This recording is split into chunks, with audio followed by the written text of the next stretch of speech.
So hi, my name is Louzado. I'm an engineer turned product manager. I'm currently a product consultant and based in solutions. I stuck to being a professional programmer for almost 10 years.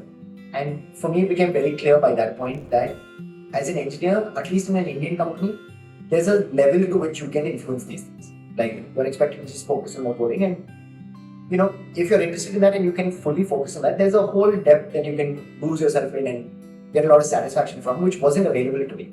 So I was like, okay, I have to keep the engineering thing. And within Dream Level, it seemed like decision making, influence or power sort of circled around the product. Out of product development, I think connecting with users, putting something in somebody's hand and solving their problem and having them be like generating that happiness, like that is sort of what I'm going for or trying to achieve.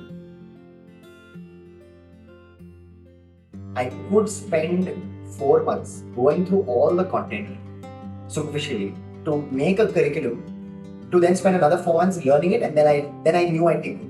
I think a Google search found me on the Upraised KYS test. For me, the KYS test stood out because the questions felt real.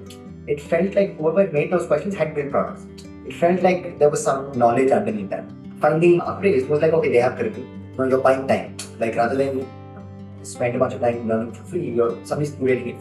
And for me, the other valuable thing was that you're getting feedback on your assignments. That somebody's telling you like it's good enough or not.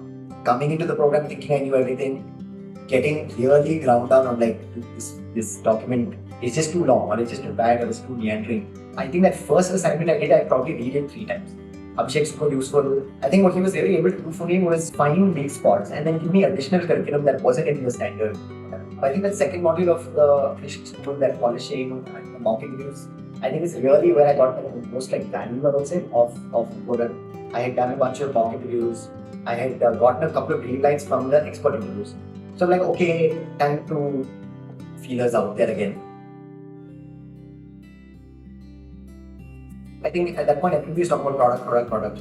So the founders were like, hey, like, should we find a product manager? Should we find a combo CTO product manager? Ostensibly, I was talking to them to help guide them in how to think about hiring this role. I was just initially internally trying to see if this would be a good fit. And the founder, Aditya, told me later that he was also looking to see if I was interested to join. The structured thinking that had come from Upraised, all of these coursework that I'd done, like the way in which I laid out the JD for him convinced him that like, okay, this guy would be who we're looking for. We'll spend more time blogging. I have people reaching out to like, yeah, I want to transition product management, should I do this? So just having that time to just think back a little bit has been useful. And for me also just consolidate my learnings over here, like laws and just put stuff out. Making this change has been great. It's been all I'm saying.